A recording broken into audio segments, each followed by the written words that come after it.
Hello, I'm XToyCat, and a lot of you already do know that I really don't like the amount of DLC which is slowly seeping into Minecraft Pocket Edition and Minecraft Console Edition. I think it's something we should be slowly worried about as it happens more and more, but one of the forms of DLC I will always defend is the Mashup Pack. So Mashup Packs happen for Minecraft Console, there's 5 or 6 of them right now, and I think they're a really great value offering, and they do DLC in a really good way. So today I'll be explaining why Mashup Packs don't suck, and I'll be explaining some of the really cool things you can do in Mashup Pack world that perhaps you hadn't thought of. So hopefully you do all enjoy today's video. If you do all like it, let me know because it helps out the channel a lot, and let's know you do like it when I talk about something that I think really is done well, because a lot of people have the view that, all DLC is bad, but I think DLC just has to be done right to be good. Like, when you're paying for a skin pack or a texture pack, you're kind of paying for something that's essentially free elsewhere, and that's always going to feel bad. But in the form of the Halo the Halo Mashup Pack, which is, like a Halo themed, not only is it a world, not only is it the themed music and menus and all that sort of stuff, but it's also, going to be a free skin pack and a free texture pack. When it's bundled like that, it feels really good, because not only is it essentially a free skin pack and essentially a free texture pack,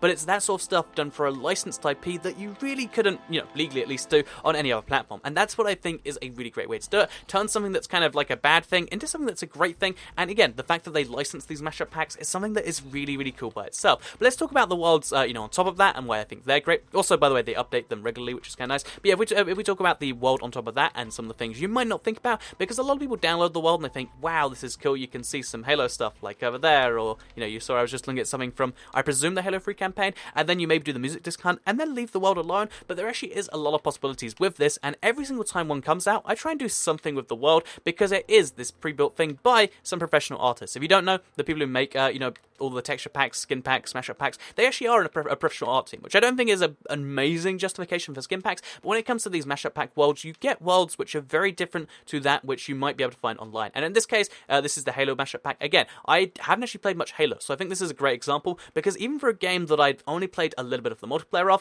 I still recognize a lot of what's going on here, and I still think it's really cool to look at. Which brings me into my first point. One of the things you can do with mashup pack worlds that you might not have figured is just looking around and really getting some amazing building tips. So, yeah, basically, because, they are, I guess, like professional artists, unlike most Minecraft builders where you learn from playing Minecraft, and although that's really useful for certain things, there are certain things that I feel like is really kind of clever that you get from, looking at like professionally built stuff. And I think in this case, one, you look around and you're like, oh yeah, look how cool that build is, but two, you just, you can slowly pick up things as you go around, and every now and then, while I'm, looking at the mashup pack worlds, or I'm looking at the, battle minigame maps, I actually do learn something about building every now and then, which I think is pretty cool. So, whether that's something really small, like, oh, look at this warthog they built, or is it the mongoose? I get the two mixed up. But yeah, look at this mongoose they built. Isn't that really cool? For instance, I guess there's a warthog, so it's got a turret on the back. Look around this thing. This is, really impressive. Well, you might be able to pick up small things, and, just on this one alone, for instance, here's a few small things. So first of all, here's a TNT cannon. You stand on the thing, and then the TNT cannon will launch into the air. Here's a design for it that you might not have known of before. Isn't that really cool? As well as a TNT cannon, as well as, like, a mongoose, you can look around at even just really simple stuff. So if you look over here, for instance, oh yeah, by the way, if you want to, make an indent, like a backwards-facing stairs, but you've got an even number of blocks, place 2 stairs like that, and it's the exact same effect. I know, there's just tiny things to be learned all over this place. One of my favorite things, for instance, isn't on this map, but it's in the jungle-based one. Again, don't know the names of the maps for the most part, because I only played a little bit of Halo 3 and Halo Reach, but if we go over to here in particular, you can see as we go into the big jungly map, which I played a decent amount of, just don't know the name of, but yeah, if you go into the jungle map, as you can see, it's a cool way to look at how to build giant trees, or do this or that, and I think because, again, it's built by people who aren't necessarily just massive Minecraft builders, but they're like artists and stuff like that, although, there are certain downsides to that, I think there's some really strong upsides in learning things that you wouldn't necessarily learn from a normal Minecraft map. So yeah, first thing that you can do with Minecraft, with a mashup pack world, is you can actually use it as a source of inspiration, or just learn some random building tips from the place, which I think is awesome. Like, look at this thing. Again, to me, I don't know what that is in Halo, but it looks like one of those pod races from Star Wars, right? If you wanted to build one of those, you could learn from this. And there's just so many things like that you can learn from every single mashup pack world, or even, like I said, the battle mashup pack maps, or not mashup pack, but the battle maps, and I think that's pretty cool personally. So let's move on to the second thing that you might not have figured you could do with these worlds, which is actually turning them into really cool minigame maps. So it used to be Hunger Games. I converted, Skyrim into a Hunger Games map. I converted Mass Effect into one. I think I even turned one of these maps, I think it was Blood Gulch actually, into one. But for instance, what you could do now that battle is a thing and you don't really want a Hunger Games map, you can make a capture the flag map. So, you place your chest full of wool over here, they have their chest full of wool, and you can play on a Halo multiplayer map in this particular example, but you can play it and capture the flag or something like that. I think that's so cool personally, because these maps are kind of built for it. But just by taking a really well-built map and then turning it into something, you get basically like a turnkey, oh yeah, you just add the basic, if you want to play this or play that, you just have to add some form of system, and a very, very tiny amount of work can get you a fully fledged map. And because, in this case, this is Sandtrap from Halo 3, I believe, because this is a map that everyone, either they've seen the original or they've actually experienced the Mashup Pack, that means everyone knows the maps already, so you get easy to craft maps that everyone already has and stuff, and I think that's pretty cool personally. So yeah, that is the second thing you might not think you can do with them. So the third thing here is actually kind of like another mini game, but it's actually, I think it's, give me a second.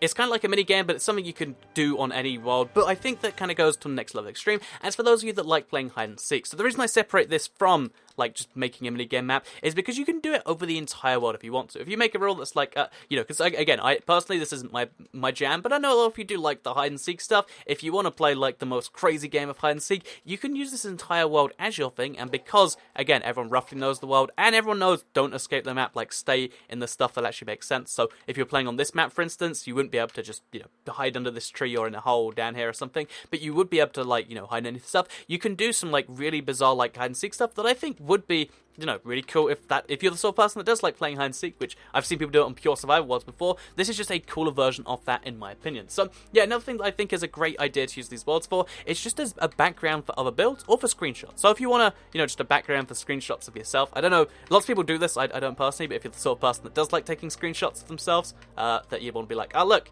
it's Toycat, but in Halo, and look, there's a spaceship behind me, then you can do it that way. If you want to look at anywhere else on the map that's pretty cool, you can do the same thing there, and you can be like, oh look, it's Toycat, but I'm in Blood Gulch, maybe? Look, it's Toycat and Blood Gulch. Then you can do that too. There's a, it's a cool thing for screenshots, but more importantly, it's a cool thing for the background of builds. So here, for instance, I think it would be a cool place for a build, right in the middle of Blood Gulch. It doesn't matter too much. I think right over here, for instance, amazing place for a build, because then you've already got some builds next to it. Because one of the problems I've experienced, and you've seen why I've streamed this before, one of the problems I've experienced with having the giant, we're just making a super flat world and trying to build from there. You need to have lots of builds in the background before things are good. If you want to have a background pre-built, so you can build something and there's already stuff around it, then just go on one of these maps and you can see cool stuff like, oh yeah, it's a giant Covenant version of that thing. I forget their actual names. But yeah, they're the giant tank things that just look incredible. Having them in the background of your shop will just make your build look cooler by default. And again, it's something you can do that's really cool with this world, in my opinion. So yeah, there are 4 things that maybe encourage you to be like, oh yeah, I'll give those things a relook. And what I do recommend is that, yeah, if you want to pick up a mashup pack, do always pick up the mashup pack and not a texture pack or a thing, because I think if you want to send a strong message of what's good and what's bad, I think the mashup packs are just great examples of that, because we could, there's no way they would be able to just, bundle off all the sort of stuff or give you the world, but if they make it part of the whole thing together, then it feels like you're getting the stuff that would otherwise be free, for free. It feels like you're buying the map and the cool music and all that sort of stuff that is licensed stuff, and then you get this just kind of great bundle that's not too expensive really, but that comes with so much. And even though there's only 5 of them, I would love to see more. And I'm always excited when actually one comes out. Like, a texture pack gets announced, and I'm like, oh, that's interesting. A skin pack gets announced, and I literally, my day changes no amount, because I'll maybe reference it if I've got a news video that happens to be going up. But when it comes to mashup packs, I get excited, I explore the world. The music disc quest alone is like, a few hours of fun, and then everything else just means that there's a lot of great things you can do with a mashup pack world, and that is why I think they are good. So, before we end this one, because again, Halo is a game I haven't played too much, but just a few things about this texture pack I love by itself is that, one, if you put the pumpkin in your head, you actually get to, have like a visor on, like a Halo helmet. I think that's amazing. 2, the bow is actually the needler, and you feel a lot cooler because you've got crosshairs to fire it and stuff. And 3, if we find the ocelot spawn egg, which I believe is just, I'm not going to be able to find it like this, but if we just go for all of them till we find the ocelot spawn egg. Oh, is it on the second page? It is. No, it's not. Yeah, if we can find the ocelot spawn egg, it's one of the cooler ones in my opinion, because look at it, it's a tiger. Isn't that amazing? But yeah, maybe that's enough for selling point for you. Tigers, Halo helmets, and needlers. If it's not, then thank you all very much for watching either way, because like if you did like it, share who really likes it, and subscribe if you're new around here. If you subscribe, there's a higher chance of my videos popping up on your homepage, and if you go to your subscriptions tab, you'll see them daily on that little page. And besides that, I hope you did all enjoy today's video. Tigers, tigers, tigers. Goodbye.